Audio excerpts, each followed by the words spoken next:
Hello बच्चों, मैं Virendra Yadav Y learning classes में आप लोगों का तहे दिल से स्वागत करता हूँ। इसके पहले हम लोग यानी कि उत्तल लेंस, अवतल लेंस तथा इनके यानी कि उत्तल लेंस इनकी स्थितियों के बारे में चर्चा कर लिए थे और इनका उपयोग कहाँ कहाँ किया जाता है, इन सारी स्थितियों के बारे में हमने चर्चा कर लिया था। आज हम लोग देखेंगे यानी कि उत्तल लेंस द्वारा बनने वाले प्रतिबिंब की स्थितियों के बारे में यानी कि सूत्र की स्थापना करेंगे। लेंस की स्थितियों से जो देखा जाएगा यानी प्रतिबिंब की स्थिति से उसके सूत्र की स्थापना की जाएगी। यहाँ पर लिखेंगे उत्तल लेंस के लिए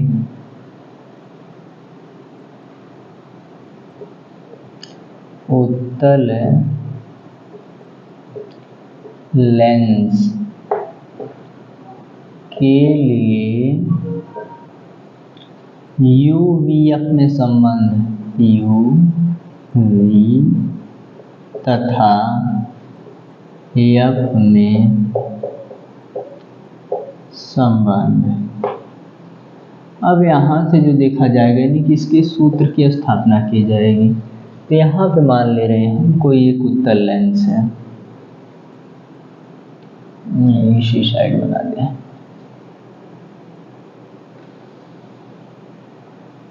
मान लिया जाए ये उत्तल लेंस है,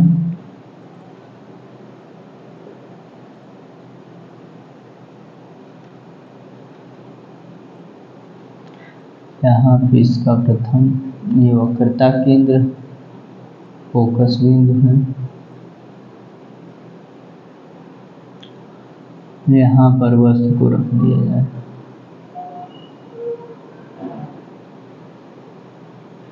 तो यहाँ से चलने वाली पहली प्रकाश की किरण लेंस से अपवर्तित होकर के फोकस बिंदु से ऊपर जाती है। फिर दूसरी किरण जो होती है प्रकाशिक केंद्र से ऊपर जाती है। ये दोनों किरणें एक दूसरे को जो देखा जाता है फोकस यानी कि F1 तथा 2F1 के बीच काटते हैं। ये हमारा होता है 2F2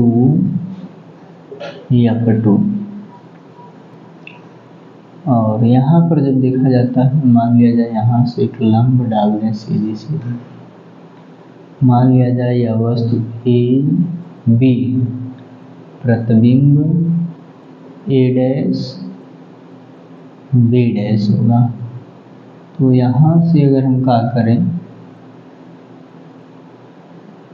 यह हमारा प्रकाशिक केंद्र C होगा और यहाँ कोई बिंदु M मान ले रहे हैं।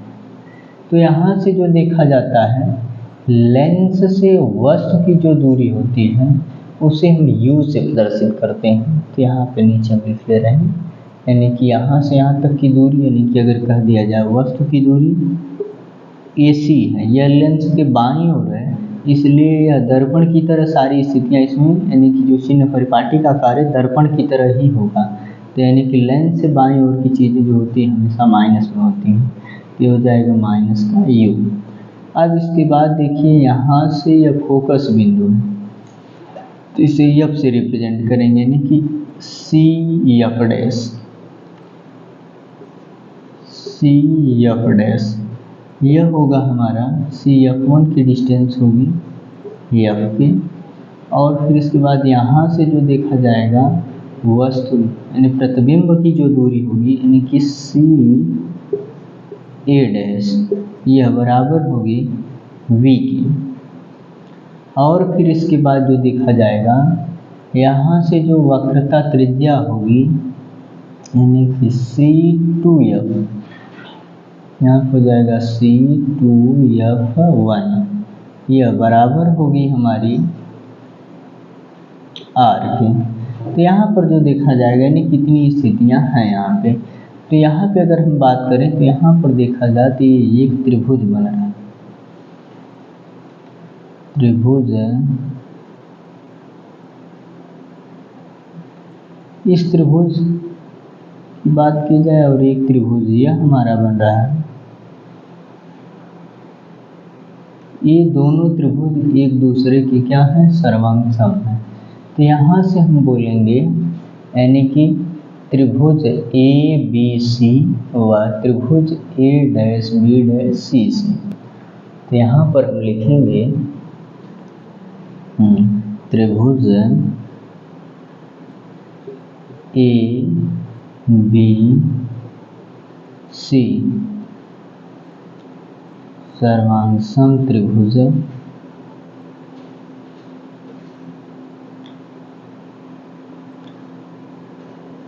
ए डैश बी डैश सी से। तो यहाँ से लिया जाएगा, हम जानते हैं कि इसका लंब हो जाएगा इसके लंब के बटे और इसका आधार हो जाएगा इसके आधार के बटे। तो यहाँ से हम लिखेंगे यानी कि ए बी बटे हो जाएगा ए डैश बी डैश के, और फिर इसके बाद वहाँ पे हम लिखेंगे यानी कि इसका आधार लेंगे यानी कि ए सी बटे हो जाएगा ए डैश सी के, ए सी बटे ए डैश सी। इसको इक्वेशन नंबर फर्स्ट मानेंगे। अब इसके बाद हम लिखेंगे यानी कि त्रिभुज यहाँ पर जो हमारा बनेगा यानी कि एक त्रिभुज हमारा यह बन रहा है एम सी एफ डैश, और दूसरा त्रिभुज बन रहा है ए डैश बी डैश एफ की। तो यहाँ से हम लेकर चलेंगे। तो यहाँ पर जो देखा जाएगा, अब लिखेंगे त्रिभुज एम सी एफ डैश सर्वांग त्रिभुज ए डैश बी डैश एफ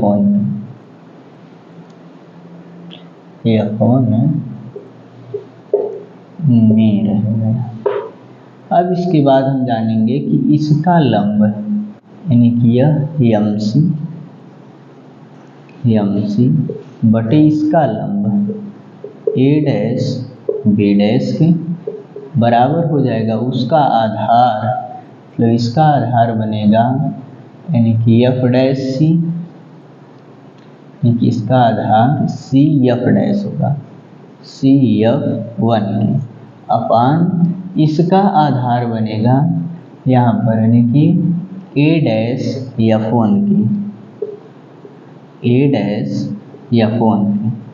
तो यहाँ पर हम देखें थोड़ी सी अगर आगे बात हम करें तो यहाँ पर जो देखा जाएगा यह पूरा का पूरा हमारा एक आयत का निर्माण होगा।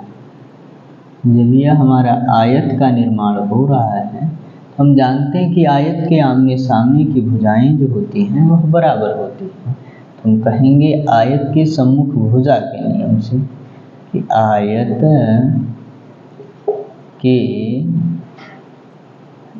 आगे हम लिख सकते हैं। पहले यहाँ से हम क्या करेंगे, जैसे यह ए बी है, यह आयत के आमने सामने भुजा बराबर होती है, अतः ए बी बराबर होगी एम सी के। तो ए बी के स्थान पे एम सी हम लिख सकते हैं। तो यहाँ पहले हम लिख लें यानी कि ए बी बराबर है एम सी के। कहाँ से आया, तो यहाँ पे हम कह देंगे यानी कि आयत के सम्मुख भुजा से कि आयत के सम्मुख भुजा से, क्योंकि आयत के सम्मुख भुजा से जो देखा जाएगा यानी कि वह ए बी जो होगा बराबर होगा किसके, एम सी के। तो यहाँ से हम लिख सकते हैं यानी कि एम सी के स्थान पर ए बी, यहाँ हो जाएगा ए बी बटे ए डैश बी डैश बराबर हो जाएगा सी एफ वन अपान के हो जाएगा यानी कि ए डैश एफ वन के। इसको समीकरण नंबर 2 बना लिया जाए। अब इसके बाद हम चर्चा करेंगे आगे। तो यहाँ पे समीकरण 1 में समीकरण 2 की भाग दे देंगे, तो इन दोनों के बाएं पक्ष आपस में बराबर है, ये वाले पक्ष जो देखे जा रहे हैं दाएं पक्ष बराबर हैं, तो ये दोनों आपस में कट जाएंगे। तो यहाँ पे जो देखा जाएगा हम लिखेंगे यानी कि समीकरण 1 भागे समीकरण 2। जब समीकरण 1 में समीकरण 2 की भाग दी जाएगी तो यहाँ से जो वैल्यू निकल के आएगी हमारी, तो यहाँ पे लिखेंगे ए बी बटे का ए डैश बी डैश होगा, और फिर इसके बाद पूरे के बटे होगा हमारा यह, यानी कि ए बी बटे ए डैश बी डैश बराबर, अब इसके ऊपर यहाँ पे वो वाला पार्ट इसका रहेगा, यानी कि ए सी बटे ए डैश सी के पूरे के बटे। अब ये हो जाएगा हमारा ये वाला पार्ट पूरा, यानी कि CF1 अपान के ए डैश F1 के। तो ये पार्ट आपस में बराबर तो कट जाएगा, इसकी वैल्यू 1 आ जाएगी। तो यहाँ से हम लिख सकते हैं इसको, यानी कि ए सी बटे ए डैश बराबर हो जाएगा हमारा, यानी कि CF1 ए डैश F1 के। अब यहाँ से हम देखेंगे, यानी कि जो वैल्यू हमको पता है उस वैल्यू का मान यहाँ पे रखा जाएगा, जो नहीं पता है अब उसको आगे देखेंगे हम, यानी कि उसको निकालने की कोशिश करते हैं। तो पहला हमारा ए सी है, यानी कि ए सी इसका मान हमको पता है। दूसरी वैल्यू है यहाँ पर ए डैश सी, इसका भी मान हमको पता है। यहाँ पे दिया गया यानी कि CF1 यह भी वैल्यू हमको पता है, और फिर इसके बाद यहाँ पे दिया गया है ए डैश F1 के, यानी कि ये वाली वैल्यू बीच की जो है ये वाली वैल्यू हमको नहीं पता है, यानी कि यहाँ पे हमको ए डैश F1 की वैल्यू नहीं पता है, लेकिन हमको पता है क्या, तो सी ए डैश का मान पता है, यानी कि सी ए डैश का अगर मान पता है तो इस पूरे में से क्या कर देंगे, यानी कि CF1 को घटा देंगे, जो वैल्यू यही बचेगी यही बच जाएगी हमारी। मतलब यहाँ से हम कह दें कि यहाँ से पूरा इतनी वैल्यू में से हम क्या करेंगे, यहाँ से इतने तक को घटा देंगे, जो बचेगा ये हमारा यहाँ तक की वैल्यू बच जाएगी। तो हम लिख सकते हैं, यानी कि ए डैश सी माइनस ए, यहाँ पे हो जाएगा ए डैश सी माइनस F1 सी की, यानी कि हम यहाँ पे कह सकते हैं कि हो जाएगा ये हमारा ए सी रहेगा, और यहाँ पे रहेगा ए डैश सी के बराबर हो जाएगा CF1 कहाँ पे है, CF1 हाई वैल्यू पता है। अब इसके बाद आगे वाली वैल्यू जो हमारी, इसके स्थान पे हम लिख सकते हैं, यानी कि सी या कहें ए डैश सी माइनस यानी कि CF1 की। अगर ए डैश सी में से CF1 को माइनस कर देंगे तो 20 की वैल्यू मिल जाएगी। अब इसमें लगभग सबका मान हमको पता है, वही मान क्या करेंगे यहाँ से रखेंगे। AC का मान -u है, तो AC का मान लिखेंगे -u बटे ए डैश सी, यानी कि सी ए डैश का मान v है, तो यहाँ पे लिखेंगे v बराबर, अब यहाँ पे यानी कि CF1 है, तो CF1 ये वाली वैल्यू इसका मान f है, तो यहाँ पे लिखेंगे f बटे, यहाँ पे ए डैश सी है, यानी कि ए डैश सी इसका मान क्या है v है, और माइनस CF1 है, CF1 ये यहाँ पे वैल्यू f है। अब इसके बाद क्या करेंगे, क्रॉस मल्टीप्लाई करेंगे।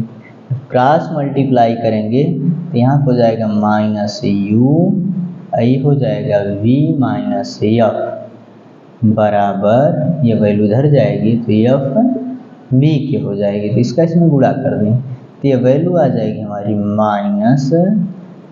-uv प्लस हो जाएगा, माइनस का माइनस मल्टीप्लाई प्लस हो जाएगा, तो यहाँ पर आ जाएगा प्लस uf बराबर fv।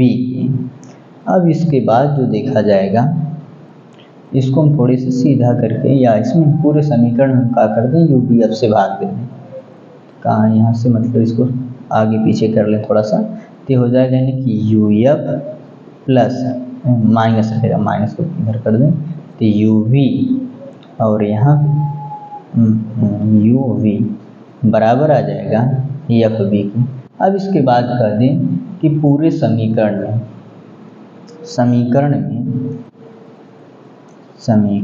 में u v तथा f से भाग देने पर, पूरे समीकरण में जब u v f से भाग दी जाएगी तो वहाँ पे जो देखा जाए। चलिए अब इसके बाद यहाँ पर हम देखेंगे, यानी कि समीकरण में जो देखा जाएगा u f से भाग देंगे तो इसको हम इधर पे लिखते हैं। अब यहाँ पे देखिए, यानी कि हो जाएगा u f अपान के u v f, फिर माइनस u v अपान के u v f बराबर f v अपान के, यह हो जाएगा हमारा u v f के।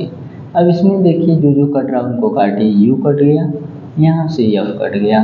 अब इधर जो बचा हमारा, यानी कि यहाँ से u से u कट गया और v से v कट गया, यहाँ पे f बच गया। यहाँ पे यानी कि f से f कट गया, v से v कट गया, तो बचा हमारा यानी कि 1/v माइनस 1/f बराबर 1/u। हमको चाहिए f के फॉर्म में वैल्यू, तो इसको उठा के उधर लेके जाएंगे, क्या हो जाएगा 1/v बराबर हो जाएगा, इसको उधर लेके जाएंगे 1/u प्लस का 1/f। अब इसके बाद हम u को उठा के इस साइड लेके आएंगे, 1/v इधर आएगा तो माइनस हो जाएगा, माइनस 1/u बराबर 1/f। इसको सीधा करके हम लिखें तो 1/f बराबर 1/v माइनस 1/u।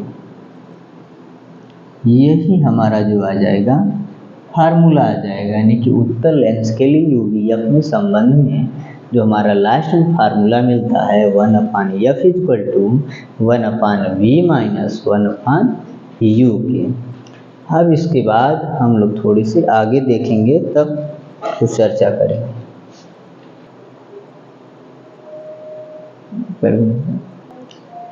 अब इसके बाद हम लोग देखेंगे यानी कि लेंस की यहाँ पर जो देखा जाएगा आवर्धन क्षमता, लेंस की आवर्धन क्षमता।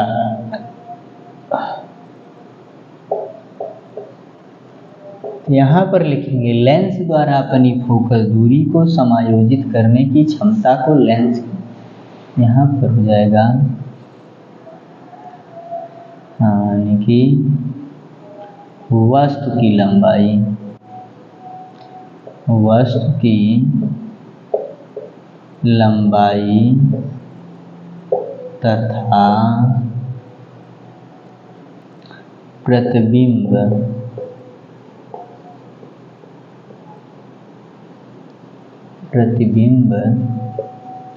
की लंबाई के अनुपात को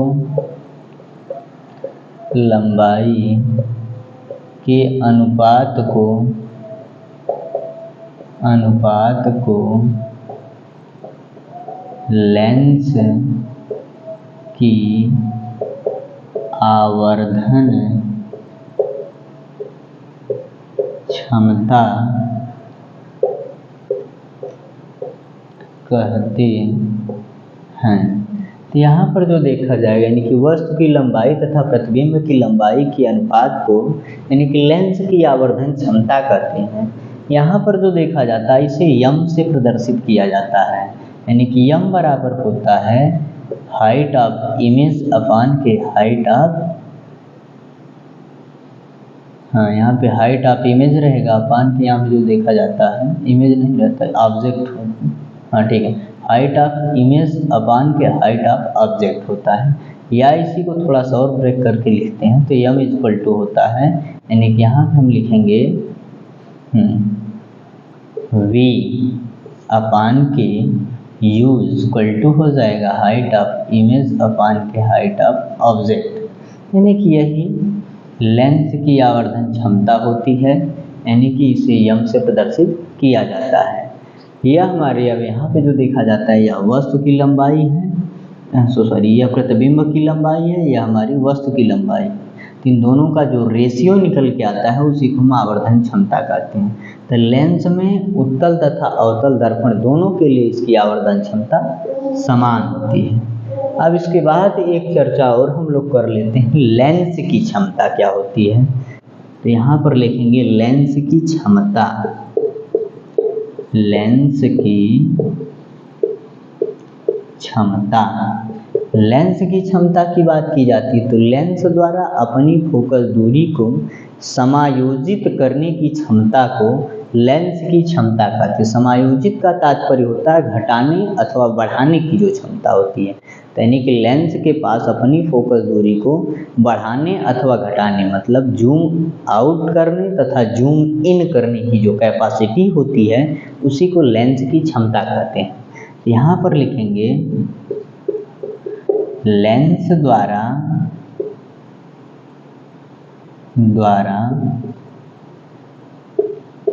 अपनी फोकस दूरी को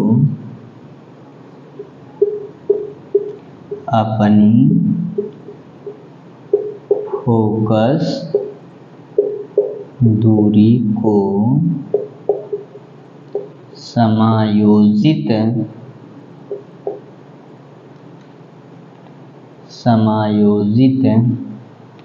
करने की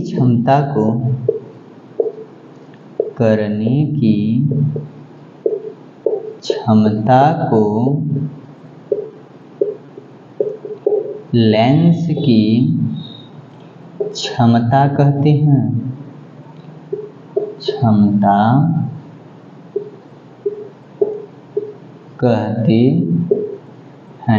लेंस की क्षमता को P से प्रदर्शित करते हैं। इसे P से प्रदर्शित करते हैं, यानी कि यहाँ पे फार्मूला इसका बनेगा P = 1/K/F। यहाँ पर 1 की वैल्यू जो रहेगी यह मीटर में रहती है। अगर यह वैल्यू यानी कि सेंटीमीटर में रहेगी cm में, तो इसका मान जो हो जाएगा, जब हम सेंटीमीटर में या वैल्यू मीटर में सेंटीमीटर में लिखेंगे तो P = हम लिख सकते हैं 100/K/F। यह वैल्यू यहाँ पर सेंटीमीटर में है और यहाँ पे यह वैल्यू जो है मीटर में लिखी गई है। तो लेंस की क्षमता निकालने के यही फार्मूले होते हैं कि लेंस की क्षमता कितनी है। तो यह वैल्यू हमेशा मीटर के लिए 1 का प्रयोग किया जाता है, अगर सेंटीमीटर में निकालना चाहें तो उसको 100 लिखा जाता है। यहाँ पर जो देखा जाता है कि लेंस